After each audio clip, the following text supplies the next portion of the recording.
Hi, my name is Daniela and today I'm going to read an extract from the book The Cat Who Wanted to Go Home, written by Jim Tomlinson and illustrated by Paul Howard. The chapter I'm going to read is called Up and Down is No Good. So Susie came to live with Auntie Jo and Biff. Next morning, Auntie Jo got out her tricycle to go shopping. It was a great big one with huge wheels and a basket on the front. Auntie Jo felt that she was too old to wobble about on a bicycle anymore, and what was good enough for the little girl next door was good enough for her. When Susie saw Auntie Jo standing in front of the mirror in the hall, fiercely jabbing a hat pin into her flat straw hat to keep it anchored to her bun, she guessed that Auntie Jo was going out. When Auntie Jo had pedaled a few yards down the road and she suddenly saw a whiskery face staring at her over the handlebars. "Chez moi," it said. Auntie Jo swerved violently and stopped. "Oh, pussy, you did frighten me. What are you doing in there? Go home, shoo." Susie didn't understand. "Chez moi," she wailed again, settling herself more comfortably in the basket. "Oh, very well. You can come in if you want to," said Auntie Jo, starting to pedal again. "But please sit still." So Susie rode down to the seafront in great style in Auntie Jo's tricycle basket. She got very excited when she saw the sea. That sheet of blue water with white lace trimmings was all that lay between her and France. Oh, she would soon be home. The minute Auntie Jo had parked the tricycle by the butcher's shop and disappeared inside, Susie jumped down from the basket and ran across the road to the beach.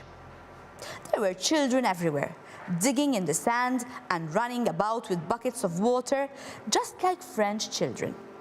Susie dodged nimbly between them and ran down to the water's edge. She had hoped to find a fishing boat, like the one belonging to her family. But there didn't seem to be anything like that. Only lots of people shouting and splashing in the water. She was so busy staring out to sea, looking for boats, that she hardly noticed the wavelets trickling across the sand and washing over her paws. "Oh, look, there's a kitten over there paddling," a little girl said to her father, who was sitting in a deck chair reading his paper. "Kittens don't paddle, Caroline," he said. "Cats hate water." "Well, this one is paddling," said Caroline. "I'm going down to watch her." She dropped her spade and ran down to the sea. Susie had moved along a bit, but she was easy to find because of the trail of paw prints she left behind in the sand. "Pussy," said Caroline, putting down her hand and stroking Susie.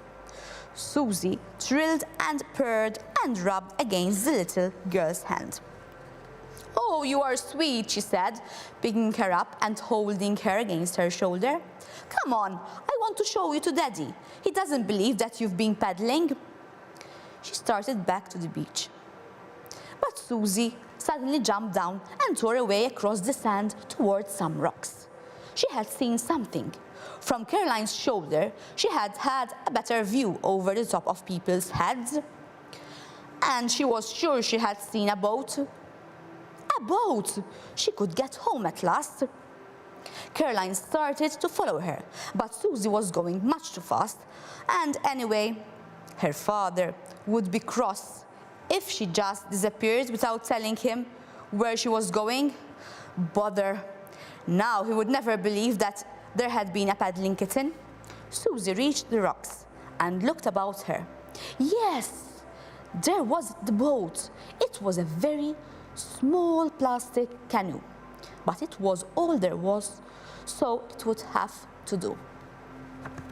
So, do you think Susie managed to get home with the boat? And if not with the boat, how did she get home?